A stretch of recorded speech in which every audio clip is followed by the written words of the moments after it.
ನಮಸ್ಕಾರ ಸ್ನೇಹಿತರೆ. ತಮಸೋಮ ಜ್ಯೋತಿರ್ಗಮಯ ಚಾನಲ್ಗೆ ತಮ್ಮೆಲ್ಲರಿಗೂ ಸ್ವಾಗತ. ಈ ದಿನ ನಾವು ಶ್ರೀ ಸಾಯಿ ಸಚ್ಚರಿತೆಯ 31ನೇ ಅಧ್ಯಾಯದ ಬಗ್ಗೆ ತಿಳಿದುಕೊಳ್ಳೋಣ.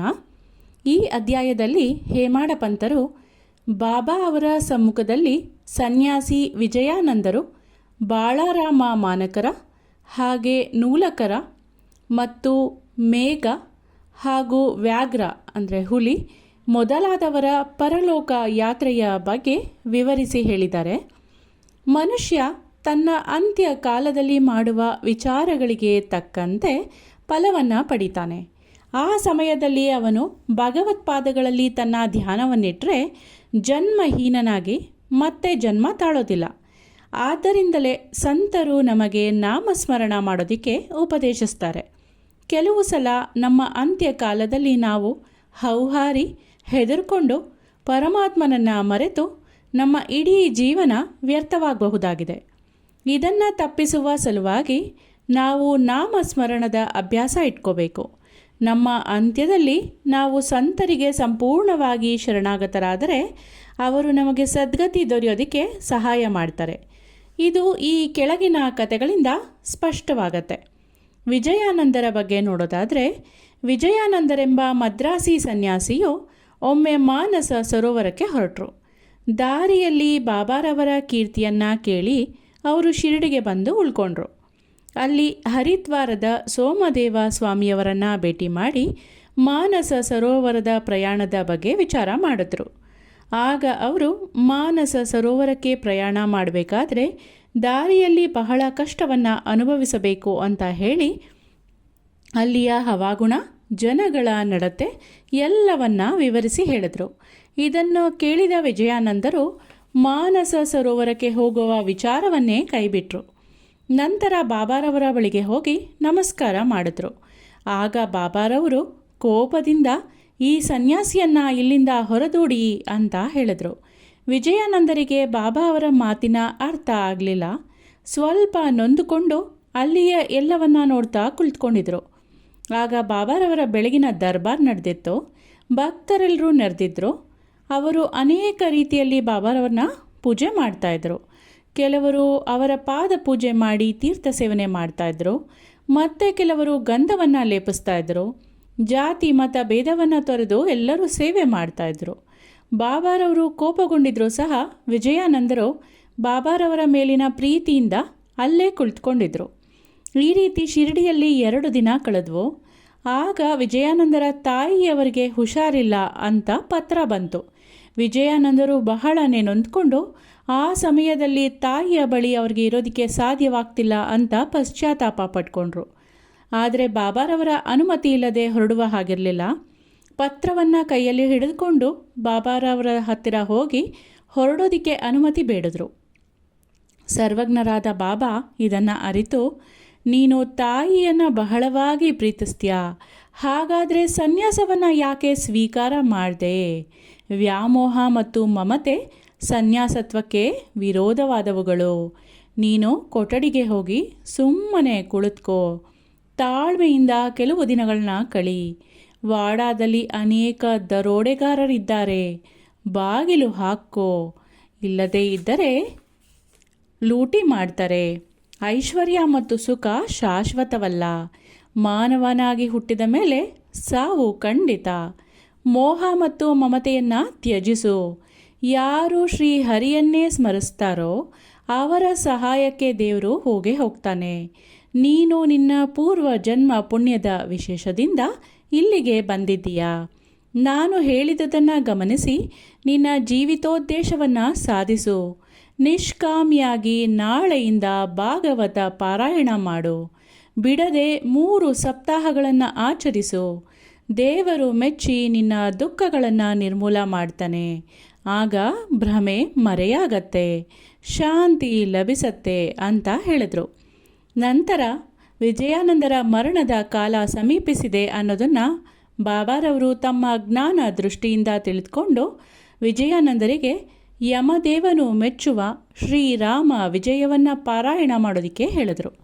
ಮರುದಿನ ಬೆಳಗ್ಗೆ ಸ್ನಾನ ಮಾಡಿ ಲೇಂಡಿ ತೋಟದ ಪ್ರಶಾಂತವಾದ ವಾತಾವರಣದಲ್ಲಿ ವಿಜಯಾನಂದರು ಭಾಗವತ ಪಾರಾಯಣವನ್ನು ಆರಂಭ ಮಾಡಿದ್ರು. ಹೀಗೆ 2 ಸಪ್ತಾಹ ಮಾಡಿ ಅವರು ಬಳಲಿದ್ರು. ನಂತರ ಒಂದು ದಿನ ವಾಡಾಕ್ಕೆ ಹಿಂತಿರುಗಿ ಬಡೇ ಬಾಬಾ ಅವರ ತೊಡೆಯ ಮೇಲೆ ಮಲಗಿದಾಗ ಪರಮಾತ್ಮನ ಸಾನ್ನಿಧ್ಯವನ್ನು ಹೊಂದಿದ್ರು. ಬಾಬಾರವರು 1 ದಿನದ ಮಟ್ಟಿಗೆ ದೇಹವನ್ನು ಕಾಪಾಡುವಂತೆ ಆಜ್ಞೆ ಮಾಡಿದ್ರು. ನಂತರ ಪೊಲೀಸರು ಬಂದು ಪರೀಕ್ಷೆ ಮಾಡಿ ಅವರ ಅಂತ್ಯಕ್ರಿಯೆಗೆ ಅನುಮತಿ ನೀಡಿದ್ರು. ನಂತರ ಮೃತದೇಹವನ್ನು ಸಕಲ ಸಂಪ್ರದಾಯಕ್ಕನುಸಾರವಾಗಿ ತಕ್ಕ ಸ್ಥಳದಲ್ಲಿ ಸಮಾಧಿ ಮಾಡಲಾಯಿತು. ಈ ರೀತಿ ಬಾಬಾ ಆ ಸನ್ಯಾಸಿಗೆ ಸದ್ಗತಿಯನ್ನು ದೊರಕಿಸಿಕೊಟ್ರು. ಈಗ ಮತ್ತೊಬ್ಬ ಭಕ್ತರು ಬಾಳರಾಮ ಮಾನಕರ ಇವರ ಬಗ್ಗೆ ತಿಳಿದುಕೊಳ್ಳೋಣ. ಬಾಳರಾಮ ಮಾನಕರ ಬಾಬಾರವರ ಪರಮ ಭಕ್ತರಾಗಿದ್ದರು. ತಮ್ಮ ಪತ್ನಿಯು ಕಾಲವಾದ ನಂತರ ಮನೆಯ ಜವಾಬ್ದಾರಿಯನ್ನು ಅವರ ಮಗನಿಗೆ ಒಪ್ಪಿಸಿ ಶಿರಡಿಗೆ ಬಂದು ನೆಲೆಸಿದರು. ಅವರ ಅಚಲ ಭಕ್ತಿಯನ್ನು ಮನಗಂಡ ಬಾಬಾ ಆ ಸನ್ಯಾಸಿಗೆ ಅನುಗ್ರಹ ಮಾಡಬೇಕು ಅಂತ ಇಚ್ಛಿಸಿ ಅವರಿಗೆ 12 ರೂಪಾಯಿಗಳನ್ನು ಕೊಟ್ಟು ಮಚ್ಚೀಂದ್ರಗಢದಲ್ಲಿ ವಾಸಿಸುವಂತೆ ಹೇಳಿದರು. ಮಾನಕರರಿಗೆ ಅಲ್ಲಿಗೆ ಹೋಗೋದಕ್ಕೆ ಇಷ್ಟ ಇರಲಿಲ್ಲ. ಬಾಬಾರವರು ಅಲ್ಲಿಗೆ ಹೋಗೋದ್ರಿಂದ ಪ್ರಯೋಜನ ಇದೆ ಅಂತ ಹೇಳಿ ದಿನಕ್ಕೆ ಒಮ್ಮೆಯಾದರೂ ಆ ಗಡದ ಮೇಲೆ ಕುಳಿತು ಧ್ಯಾನಾಸಕ್ತರಾಗೋದಕ್ಕೆ ಅವರಿಗೆ ಹೇಳಿದರು. ಮಾನಕರರು ಬಾಬಾರವರ ಮಾತಿನಲ್ಲಿ ನಂಬಿಕೆ ಇಟ್ಟು ಮಚ್ಚೀಂದ್ರಗಢಕ್ಕೆ ಬಂದರು. ಅಲ್ಲಿ ಪ್ರಕೃತಿಯ ರಮ್ಯವಾದ ಸೊಬಗನ್ನು ಮತ್ತು ಪ್ರಶಾಂತವಾದ ವಾತಾವರಣವನ್ನು ನೋಡಿ ಬಾಬಾರವರು ಹೇಳಿದಂತೆ ಧ್ಯಾನ ಮಾಡೋದಕ್ಕೆ ಇದು ಯೋಗ್ಯ ಸ್ಥಳ ಅಂತ ಭಾವಿಸಿದ್ರು. ಕೆಲವು ದಿನಗಳ ನಂತರ ಅವರಿಗೆ ಜ್ಞಾನೋದಯವಾಯಿತು. ಸಾಮಾನ್ಯವಾಗಿ ಭಕ್ತರು ಸಮಾಧಿ ಸ್ಥಿತಿಯಲ್ಲಿರುವಾಗ ದೇವರ ಸಾಕ್ಷಾತ್ಕಾರ ಆಗತ್ತೆ. ಆದರೆ ಮಾನಕರಿಗೆ ಸಾಮಾನ್ಯ ಸ್ಥಿತಿಯಲ್ಲಿಯೇ ದೇವರ ಸಾಕ್ಷಾತ್ಕಾರವಾಯಿತು. ಅವರಿಗೆ ಆ ಮಚ್ಚೀಂದ್ರಗಢದಲ್ಲೇ ಬಾಬಾರವರ ದರ್ಶನವಾಯಿತು. ಮಾನಕರರು ಬಾಬಾರವರನ್ನು ನೋಡಿ ನನ್ನನ್ನು ಇಲ್ಲಿಗೆ ಯಾಕೆ ಬರಮಾಡಿದ್ರಿ ಅಂತ ಕೇಳಿದ್ರು. ಆಗ ಬಾಬಾರವರು, ಶಿರಡಿಯಲ್ಲಿದ್ದಾಗ ನಿನ್ನ ಮನಸ್ಸಿನಲ್ಲಿ ಅನೇಕ ಯೋಚನೆಗಳು ಬರಲಾರಂಭಿಸಿದವು. ನಿನ್ನ ಮನಸ್ಸನ್ನು ಸ್ಥಿಮಿತಕ್ಕೆ ತರಲೋಸುಗವೇ ನಿನ್ನನ್ನು ಇಲ್ಲಿಗೆ ಬರಮಾಡಿದೆ. ಪಂಚಭೂತಗಳನ್ನು ಒಳಗೊಂಡ ಈ 3.5 ಅಡಿ ವ್ಯಕ್ತಿ ಶಿರಡಿಯಲ್ಲಿ ಮಾತ್ರ ಇರ್ತೀನಿ ಅಂತ ಅಂದ್ಕೊಂಡಿದ್ದೀಯಾ? ನೀನು ಈಗ ನೋಡ್ತಾ ಇರೋದು ಬಾಬಾ ಅವರನ್ನೋ ಅಥವಾ ಬೇರೆಯವರನ್ನೋ ಅನ್ನೋದನ್ನು ನೀನೇ ನಿರ್ಧಾರ ಮಾಡು ಅಂತ ಹೇಳಿದ್ರು. ನಂತರ ಮಾನಕರರು ಬಾಬಾರವರಿಗೆ ನಮಸ್ಕಾರ ಮಾಡಿ ಅವರ ಆಶೀರ್ವಾದವನ್ನು ಪಡೆದರು. ನಂತರ ಮಾನಕರರು ಬಾಂದ್ರಾಗೆ ಪ್ರಯಾಣ ಬೆಳೆಸಿದ್ರು. ಪುಣೆಯಿಂದ ದಾದರಿಗೆ ರೈಲಿನಲ್ಲಿ ಹೋಗಬೇಕು ಅಂತ ರೈಲ್ವೆ ನಿಲ್ದಾಣಕ್ಕೆ ಬಂದರು. ಟಿಕೆಟು ಕೊಳ್ಳೋ ಜಾಗದಲ್ಲಿ ಬಹಳನೇ ನೂಕುನುಗ್ಲಿತ್ತು. ಬೇಗನೆ ಟಿಕೆಟು ಸಿಗಲಿಲ್ಲ. ಆಗ ಹಳ್ಳಿಯವನೊಬ್ಬ ಬಂದು ಅವರ ಹತ್ತಿರ ನೀವು ಎಲ್ಲಿಗೆ ಹೋಗಬೇಕು ಅಂತ ಕೇಳಿದಾಗ ಮಾನಕರರು ದಾದಕರಿಗೆ ಅಂತ ಹೇಳಿದ್ರು. ಆಗ ನನಗೆ ಬಹಳ ಜರೂರಾದ ಕೆಲಸ ಇದೆ, ನಾನು ಈಗ ಹೋಗೋದಕ್ಕೆ ಸಾಧ್ಯವಿಲ್ಲ, ದಯಮಾಡಿ ನನ್ನ ಟಿಕೆಟನ್ನು ನೀವು ತೆಗೆದುಕೊಂಡು ದಾದರಿಗೆ ಹೋಗಬಹುದು ಅಂತ ಹೇಳಿ ಮಾನಕರಿಗೆ ಟಿಕೆಟನ್ನು ಆ ಹಳ್ಳಿಯವನು ಕೊಟ್ಬಿಟ್ಟ. ಮಾನಕರರು ಟಿಕೆಟನ್ನು ತೆಗೆದುಕೊಂಡು ಹಣ ಕೊಡಬೇಕು ಅಂತ ತಿರುಗಿ ನೋಡೋ ಅಷ್ಟರಲ್ಲಿ ಆ ಗದ್ದಲದಲ್ಲಿ ಹಳ್ಳಿಯವನು ಎಲ್ಲಿಯೋ ಮಾಯವಾಗಿ ಹೋಗಿದ್ದ. ಮಾನಕರರು ಹುಡುಕಿದ್ರೂ ಆತ ಕಾಣಲೇ ಇಲ್ಲ. ರೈಲು ಹೊರಡೋ ತನಕ ಅವರು ಹುಡುಕಾಡ್ತಾನೆ ಇದ್ದರು. ಆದರೂ ಅವನು ಪತ್ತೆ ಆಗಲೇ ಇಲ್ಲ. ಮಾನಕರರಿಗೆ ಇದು 2ನೆಯ ಸಾರಿ ಆದ ಸಾಕ್ಷಾತ್ಕಾರ. ಮಾನಕರರು ತಮ್ಮ ಮನೆಗೆ ಹೋಗಿ ಕೆಲವು ದಿನ ಇದ್ದು ನಂತರ ಶಿರಡಿಗೆ ಮತ್ತೆ ಬಂದು ಬಾಬಾ ಅವರ ಸೇವೆ ಮಾಡ್ತಾಯಿದ್ರು. ಕೊನೆಗೆ ಬಾಬಾ ಅವರ ಆಶೀರ್ವಾದದಿಂದ ಅವರ ಸಮ್ಮುಖದಲ್ಲಿಯೇ ಇಹಲೋಕವನ್ನು ತ್ಯಜಿಸುವ ಯೋಗ ಮಾನಕರರಿಗೆ ದೊರೆಯಿತು. ಮಾನಕರರಿಗೆ ಮೊದಲನೇದಾಗಿ ಮಚ್ಚೀಂದ್ರಗಢದಲ್ಲಿ ಧ್ಯಾನ ಮಾಡ್ತಿರುವಾಗ ಬಾಬಾರವರ ದರ್ಶನವಾಗಿತ್ತು.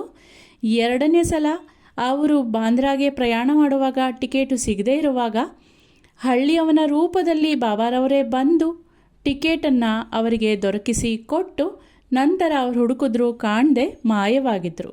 ಹೀಗೆ ಬಾಬಾರವರು ಮಾನಕರರಿಗೆ ಅವರ ದರ್ಶನವನ್ನು ಕೊಟ್ಟು ಆಶೀರ್ವಾದ ಮಾಡಿ ಅವರು ಇಹಲೋಕವನ್ನು ತ್ಯಜಿಸಿದಾಗ ಬಾಬಾರವರ ಸಮ್ಮುಖದಲ್ಲೇ ಇದ್ದು ಆಶೀರ್ವಾದ ಪಡೆದುಕೊಂಡು ಹೊರಟರು. ಈಗ ತಾತ್ಯ ಸಾಹೇಬ ನೂಲಕರ ಅನ್ನೋರ ಬಗ್ಗೆ ನೋಡೋಣ. ಹೇಮಾಡ ಪಂತರು ಇವರ ವಿಚಾರವಾಗಿ ಹೆಚ್ಚು ವಿವರಗಳನ್ನು ಕೊಟ್ಟಿಲ್ಲ. ಅವರು ಶಿರಡಿಯಲ್ಲಿ ಹೇಗೆ ಕಾಲವಾದರು ಅನ್ನೋದನ್ನ ಮಾತ್ರ ತಿಳಿಸ್ಕೊಟ್ಟಿದ್ದಾರೆ. ಸಾಯಿ ಲೀಲಾ ಮಾಸಪತ್ರಿಕೆಯಲ್ಲಿ ಈ ಕೆಳಕಂಡ ವಿವರಣೆ ಇದೆ. ಸುಮಾರು 1909ರಲ್ಲಿ ಪಂಢರಾಪುರದಲ್ಲಿ ನಾನಾ ಸಾಹೇಬ ಚಾಂದೋರಕರ ಅವರು ಮಾಮಲೆದಾರರಾಗಿದ್ದರು. ಇವರು ಅಲ್ಲಿ ಆ ಸಮಯದಲ್ಲಿ ನ್ಯಾಯಾಧೀಶರಾಗಿದ್ದರು. ಇಬ್ಬರು ಬಹಳನೇ ಸ್ನೇಹಿತರಾಗಿದ್ದರು. ತಾತ್ಯ ಅವರಿಗೆ ಸಾಧು ಸಂತರಲ್ಲಿ ನಂಬಿಕೆ ಇರಲಿಲ್ಲ. ಆದರೆ ನಾನಾ ಸಾಹೇಬ ಚಾಂದೋರಕರ ಸಾಧು ಸಂತರ ಭಕ್ತರಾಗಿದ್ದರು. ನಾನಾ ಅವರು ತಾತ್ಯ ಸಾಹೇಬ ನೂಲಕರ ಅವರಿಗೆ ಸಾಯಿ ಲೀಲೆಗಳನ್ನು ವಿವರಿಸಿ ಒಮ್ಮೆ ಶಿರಡಿಗೆ ಹೋಗಿ ಬಾಬಾರವರ ದರ್ಶನ ಪಡಿಬೇಕು ಅಂತ ಪ್ರೇರೇಪಿಸಿದ್ರು. ಆಗ ತಾತ್ಯ ಸಾಹೇಬ ನೂಲಕರ ಅವರು 2 ಷರತ್ತುಗಳ ಮೇಲೆ ಶಿರಡಿಗೆ ಹೋಗೋದಕ್ಕೆ ಒಪ್ಕೊಂಡ್ರು. ಮೊದಲನೆಯದು, ಬ್ರಾಹ್ಮಣನಾದವನು ಅಡುಗೆ ಮಾಡೋದಕ್ಕೆ ತಮ್ಮ ಜೊತೆಯಲ್ಲಿ ಬರಬೇಕು, ಅಂಥವ್ರು ಯಾರಾದರೂ ಸಿಗಬೇಕು ಅಂತ. ಎರಡನೆಯದು, ಬಾಬಾ ಅವರಿಗೆ ಅರ್ಪಿಸೋದಕ್ಕೆ ಒಳ್ಳೆಯ ನಾಗಾಪುರದ ಕಿತ್ತಳೆ ಹಣ್ಣುಗಳು ದೊರಿಬೇಕು ಅಂತ. ಇದೆರಡೂ ಷರತ್ತುಗಳು ಆ ದೇವರ ಕೃಪೆಯಿಂದ ನೆರವೇರಿಬಿಟ್ವು. ಆಗ ತಾತ್ಯ ಅವರು ಶಿರಡಿಗೆ ಹೊರಡಲೇಬೇಕಾಯಿತು. ಮೊದಲು ಬಾಬಾ ಅವ್ರ ಮೇಲೆ ಕೋಪಗೊಂಡ್ರು. ಆಗಾಗ್ಗೆ ತಾತ್ಯ ಅವರಿಗೆ ಈ ರೀತಿ ಪ್ರಸಂಗಗಳು ಸಂಭವಿಸ್ತಾ ಇದ್ವು. ನಂತರ ಬಾಬಾ ಅವರು ದೇವರ ಅವತಾರ ಅಂತ ತಾತ್ಯ ಅವರು ತಮ್ಮ ಸ್ವಂತ ಅನುಭವದಿಂದಲೇ ಅರಿತುಕೊಂಡ್ರು. ಬಾಬಾ ಅವರಲ್ಲಿ ಆಸಕ್ತಿ ಹುಟ್ಟಿ ತಮ್ಮ ಅಂತ್ಯಕಾಲದ ತನಕ ಅವರು ಶಿರಡಿಯಲ್ಲಿಯೇ ಉಳ್ಕೊಂಡ್ಬಿಟ್ರು. ಅಂತ್ಯಕಾಲ ಸಮೀಪಿಸುತ್ತಿರುವಾಗ ಅವರ ಹತ್ತಿರ ಕುಳಿತು ಪುಣ್ಯ ಗ್ರಂಥಗಳ ಪಾರಾಯಣ ಮಾಡಿ ಅವರಿಗೆ ಬಾಬಾ ಅವರ ಪಾದ ತೀರ್ಥವನ್ನು ಕುಡಿಸಲಾಯಿತು. ಆಗ ಬಾಬಾರವರು ತಾತ್ಯ ಸಾಹೇಬರ ಅಂತ್ಯವನ್ನು ಅರಿತು, ತಾತ್ಯ ನಮ್ಮನ್ನು ಬಿಟ್ಟು ಅಗಲಿದನು, ಅವನಿಗೆ ಪುನರ್ಜನ್ಮವಿಲ್ಲ ಅಂತ ಹೇಳಿದರು. ಈ ರೀತಿ ಇತ್ತು ಬಾಬಾರವರ ಆಶೀರ್ವಾದ. ಈಗ ಮೇಘ ಅನ್ನೋ ಭಕ್ತರ ಬಗ್ಗೆ ನೋಡೋಣ. ಈ ಹಿಂದೆ 28ನೇ ಅಧ್ಯಾಯದಲ್ಲಿಯೇ ಮೇಘನ ಕಥೆಯನ್ನು ಹೇಮಾಡ ಪಂತರು ವಿವರಿಸಿ ಹೇಳಿದ್ದಾರೆ. ಮೇಘ ತೀರಿಕೊಂಡ ನಂತರ ಶಿರಡಿಯ ಜನರೆಲ್ಲರೂ ಅವರ ಅಂತ್ಯ ಮೆರವಣಿಗೆಯಲ್ಲಿ ಭಾಗವಹಿಸಿದ್ರು. ಬಾಬಾ ಅವರು ಸಹ ಜನರೊಡನೆ ಸ್ಮಶಾನಕ್ಕೆ ಹೋಗಿ ಅವರ ಮೃತದೇಹದ ಮೇಲೆ ಪುಷ್ಪಗಳನ್ನು ಹಾಕಿದ್ರು. ದಹನ ಕ್ರಿಯೆಗಳಾದ ನಂತರ ಬಾಬಾ ಅವರು ಸಹ ಸಾಮಾನ್ಯ ಮನುಷ್ಯರಂತೆ ಕಣ್ಣೀರು ಸುರಿಸಿದ್ರು. ಭಕ್ತರಿಗೆ ಸದ್ಗತಿಯನ್ನು ನೀಡಿದ ಅನೇಕ ಸಂತರನ್ನು ನಾವು ನೋಡಿರ್ತೀವಿ. ಆದರೆ ಬಾಬಾ ಅವರ ರೀತಿ ಅಪೂರ್ವವಾಗಿತ್ತು. ಈಗ ವ್ಯಾಘ್ರನ ಕಥೆಯನ್ನು ನೋಡೋಣ. ಒಂದು ಹುಲಿಯ ಬಗ್ಗೆ ಹೇಮಾಡ ಪಂತರು ಈ ರೀತಿ ವಿವರಿಸಿದ್ದಾರೆ. ಬಾಬಾ ಅವರ ಮಹಾ ಸಮಾಧಿಯ ಮೊದಲು 7 ದಿನಗಳ ಮುಂಚೆ ಈ ಒಂದು ಘಟನೆ ನಡೀತು. ಕೆಲವು ದರವೇಶಿಗಳು ಒಂದು ಹುಲಿಯನ್ನು ಸರಪಳಿಯಿಂದ ಕಟ್ಟಿ ಚಕ್ಕಡಿ ಗಾಡಿಯಲ್ಲಿ ಹಾಕಿ ಶಿರಡಿಗೆ ತಗೊಂಡು ಬಂದರು. ಅದನ್ನು ದರವೇಶಿಗಳು ಹಳ್ಳಿಗಳಲ್ಲಿ ಪ್ರದರ್ಶಿಸಿ ಅದರಿಂದ ದೊರೆತ ಹಣದಿಂದ ಅವರ ಜೀವನವನ್ನು ಸಾಗಿಸ್ತಾ ಇದ್ದರು. ಆ ಹುಲಿ ರೋಗದಿಂದ ನರಳುತ್ತಾ ಇತ್ತು. ಅದಕ್ಕೆ ಎಷ್ಟೋ ಔಷಧಿ ಕೊಡಿಸಿದ್ರೂ ಗುಣವಾಗಲೇ ಇಲ್ಲ. ಬಾಬಾ ಅವರ ಕೀರ್ತಿಯನ್ನು ಕೇಳಿ ಆ ಹುಲಿಯೊಂದಿಗೆ ಅವರು ಬಾಬಾ ಅವರ ಕಡೆಗೆ ಬಂದಿದ್ದರು. ಬಾಬಾ ಅವರ ಅನುಮತಿಯನ್ನು ಪಡೆದು ಆ ವ್ಯಾಘ್ರವನ್ನು ಬಾಬಾರವರ ಬಳಿಗೆ ಕರ್ಕೊಂಡು ಬಂದರು. ಮಸೀದಿಯಲ್ಲಿ ಕಾಲಿಡ್ತಾನೆ ಆ ವ್ಯಾಘ್ರಕ್ಕೆ ಬಾಬಾ ಅವರ ದಿವ್ಯ ತೇಜಸ್ಸನ್ನು ಸಹಿಸಲಾಗದೆ ಅದರ ತಲೆಯನ್ನು ಕೆಳಗೆ ಮಾಡಿ ಅವರನ್ನು ಪ್ರೀತಿಯಿಂದ ನೋಡ್ತು. ನಂತರ ಬಾಲವನ್ನು ಅಲ್ಲಾಡಿಸಿ ಅದನ್ನು 3 ಸಲ ನೆಲಕ್ಕೆ ಹೊಡಿತು. ನಂತರ ಅದು ಜ್ಞಾನ ತಪ್ಪಿ ಬಿದ್ದು ತಕ್ಷಣವೇ ಅದರ ಜೀವ ಹೋಯಿತು. ಇದರಿಂದ ದರವೇಶಿಗೆ ತುಂಬಾ ದುಃಖ ಆಯಿತು. ಆದರೆ ಅದು ಬಾಬಾ ಅವರ ಬಳಿ ತನ್ನ ಪ್ರಾಣ ಬಿಟ್ಟಿದ್ದು ಅದರ ಪುಣ್ಯ ವಿಶೇಷವೇ ಸರಿ ಅಂತ ಅವರು ಮನಗಂಡ್ರು. ಹುಲಿಯು ದರವೇಶಿಗಳಿಗೆ ಪೂರ್ವ ಜನ್ಮದಲ್ಲಿ ಋಣಿಯಾಗಿದ್ದಿತ್ತು. ಆ ಋಣ ತೀರಿಸಿದ ನಂತರ ಅದು ಬಾಬಾ ಅವರ ಸಮ್ಮುಖದಲ್ಲಿ ಅಸುನೀಗ್ತು. ಸಂತರ ಪಾದಗಳಿಗೆ ಎರಗಿ ಪ್ರಾಣ ಬಿಡುವ ಜೀವರಾಶಿಗಳೇ ಧನ್ಯ. ಈ ಘಟನೆ ನಡೆದ 7 ದಿನಗಳ ನಂತರ ಬಾಬಾ ಅವರ ದೇಹಾವಸಾನ ಆಯಿತು. ಇಲ್ಲಿಗೆ ಈ ಅಧ್ಯಾಯ ಮುಕ್ತಾಯವಾಯಿತು. ಮುಂದಿನ ಅಧ್ಯಾಯದೊಂದಿಗೆ ಮತ್ತೆ ಭೇಟಿ ಮಾಡೋಣ. ಶ್ರೀ ಸಾಯಿ ಪ್ರಣಾಮ. ಧನ್ಯವಾದಗಳು.